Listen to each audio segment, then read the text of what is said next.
do the same thing day after day without repeating themselves. Good evening, I'm Charles Schultz. My friends call me Sparky. I was born in St. Paul, Minnesota in 1922. I'm the creator of the Peanuts cartoon. As a young child, I was inspired to draw little cartoons due to my father's love for comics. This later led to the creation of my first drawing to be published in Ripley's Believe It or Not when I was only 15 years old. That drawing was of a hunting dog being spied by only pins, tacks, and razor blades.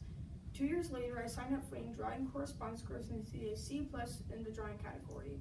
Being a tall, awkward teen in my formative years gave me an insight to the characterization of the socially awkward Charlie Brown.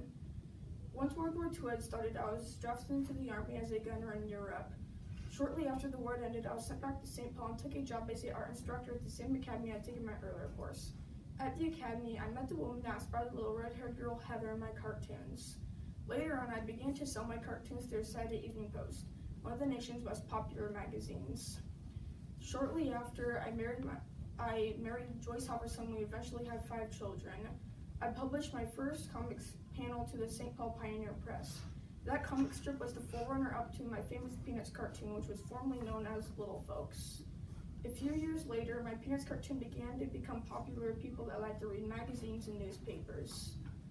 Close to the end of my career, my Peanuts cartoon had become popular. Close to the end of my career, my Peanuts cartoon was named as one of the longest-running comic strips in history due to 50 years of work and over 18,000 comic strips created. When my first marriage had ended, I married my second wife, Jean, and she was by my side when I died of colon cancer in the year 2000.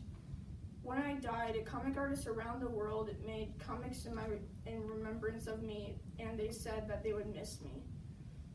Remember that life is like a 10-speed bicycle. Sometimes there are things we'll never use. Nice job. Give it a hand.